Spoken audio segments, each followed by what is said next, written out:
Welcome to Milsurp Minutes. I'm Nick, back here for the first time in a while at the old studio here. I'm doing another unboxing today. Recently, these had been circulating through the Century Arms website, and I missed out on getting one directly from them. This is one of the Indian-made No. 1 Mark III drill rifles, made in Ishapur, India. What makes this one different is it's missing a lot of parts on the rifle itself, but it does come with a Mills Bomb discharger cup with it, which is really what I bought this thing for.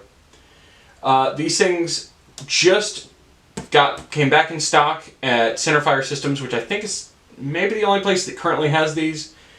These were imported by Century Arms, and Century Arms sold them directly through their website if you had an FFL, which I got this one on the CNR. This one literally just got delivered to my house just less than an hour ago. But I'm going to shut up and I'm going to start cracking this thing open, and I figured nothing would be more appropriate than a pattern 1907 SMLE bayonet.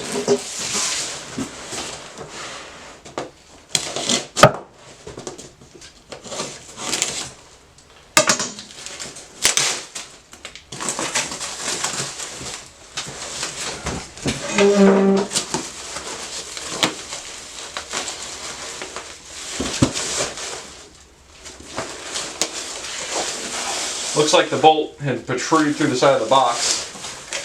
FedEx tried to fix it. Oh, there's the grenade discharger clip there.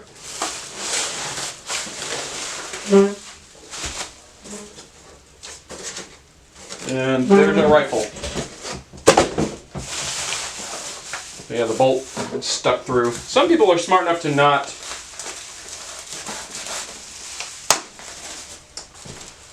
pack the bolt separately so it won't punch through the side of the box, but some people just don't do that.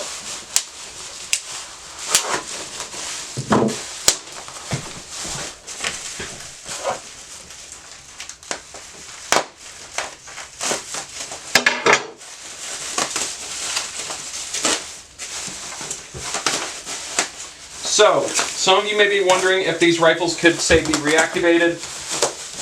I have one of the ones that I bought a long time ago from Century that was a complete rifle, and I bought it for parts. They're good as wall hangers, but the way these things are demilled is they have a big steel pin drilled through where the receiver and the barrel meet together, making both the barrel and receiver completely unusable on this. But it's intact enough for the federal government here to say that it's still a receiver, and so it's still an FFL item.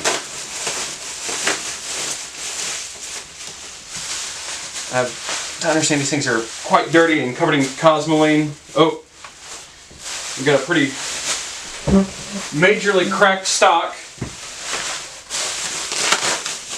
There we go. The bolts look pretty good on these things and look like there's some good usable parts on them.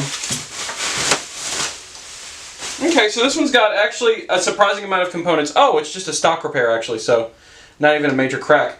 This one's turning out a little bit better. We are missing the cocking piece to this bolt. But yeah, these things are quite dirty. They're covered in cosmoline.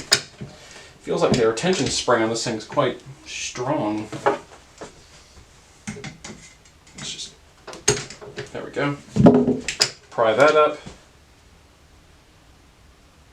Looks like it might say 68 on the bolt head there. We are missing our safety. And it looks like there's a reinforcing bolt here on the stock. If I can read this, and I'll show you a picture of the socket after I clean this thing up. RFI 1955, so this is a 1950s Ishapur gun. 1332 81332I.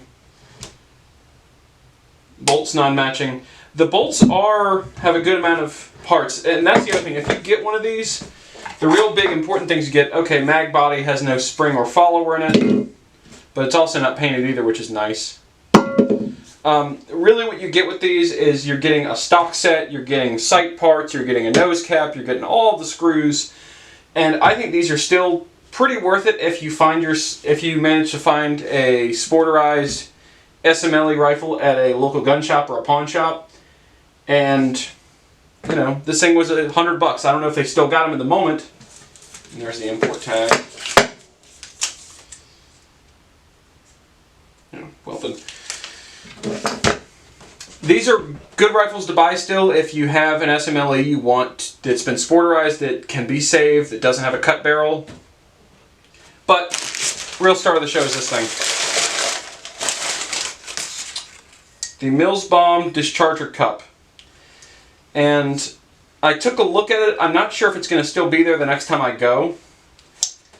But they actually had dedicated rifles that had the British used during World War II that would be distinctively wrapped with wire around the handguards and have a big reinforcing bolt here in the lower handguard.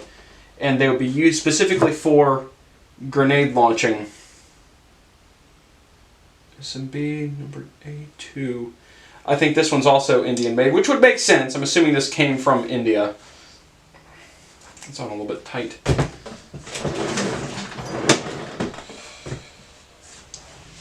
I'm going to cut the camera here and get this thing loose and show you what it actually looks like on a rifle, and we can talk some more about how these things worked, what they did, and what I'm planning on doing with this thing. Taking another look at the rifle, this wood actually does look pretty good and like it would clean up reasonably well, which I might do that with the furniture. I wasn't really planning on cleaning up the metal too much and doing a full conservation on it, which if you guys are interested on how to do that, I'll link to one of my first videos where I show you how to do that below. I'd say it's pretty worth it. Like, the finish on this rifle doesn't look too bad. It could just turn out that it's all basically in the white after I melt off the cosmoline. But this lower handguard here actually looks quite good, and I might actually swap it out on a regular, fully functional Ishapur SMLE that I have from World War II that I'll do a video on in the future.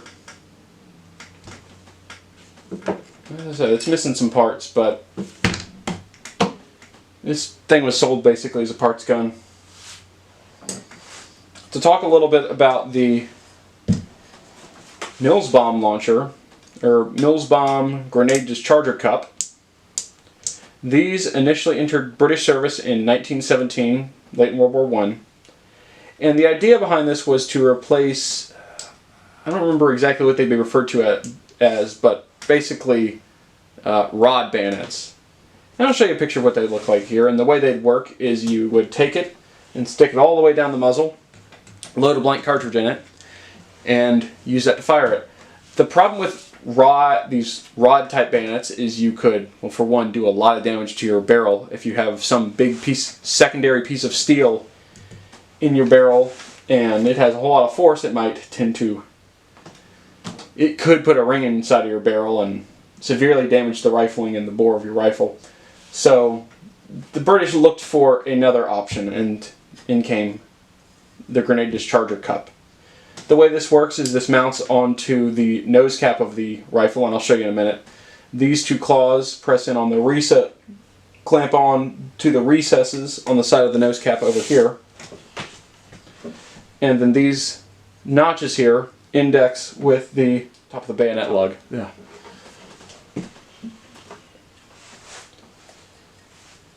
The doctrine as to how you operate this is that you would take this rifle, when firing a grenade at least, you'd take the rifle and you'd invert it, putting the top of the stock into the ground and angling the rifle up at a 45-degree angle like so. And I can show you a picture here of what that would look like.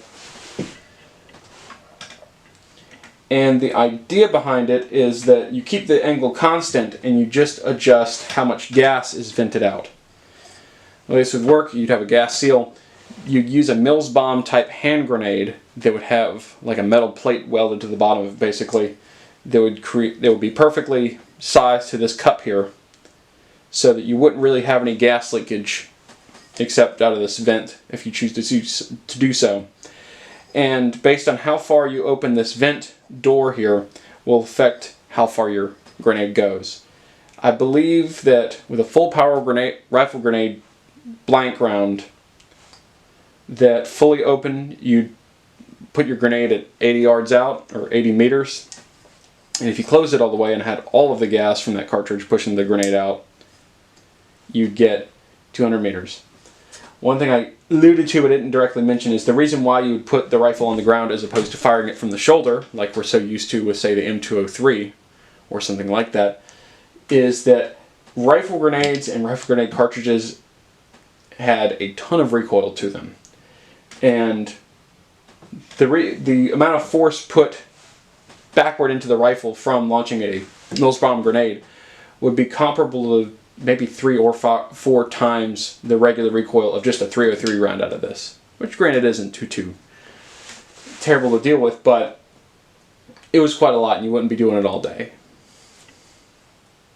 One thing that is pretty cool is I have recently gotten a hold of some blank cartridges, likely drill blanks. I'm not planning on trying to fire actual grenade, full power grenade launching blanks through this thing, but I realized after I ordered this that tennis balls just so happen to be about 2.5 inches in diameter.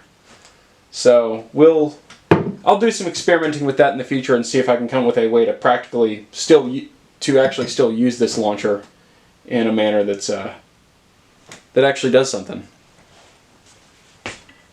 Overall, I'd say this is a pretty solid deal from Centerfire Systems. I don't know what they're currently at. I bought this one for $100. I don't know if they've raised their prices since I ordered mine. Sentry used to have these things at like $89 a piece, I think. But also when they were $89, it was like $30 to ship. So $100 plus free shipping from Centerfire might actually be the best deal I've seen on these since they came onto the market about a year ago. That all being said, thanks for watching Mills Minutes. Be sure to like, comment, and subscribe. And I'll see you in the next video.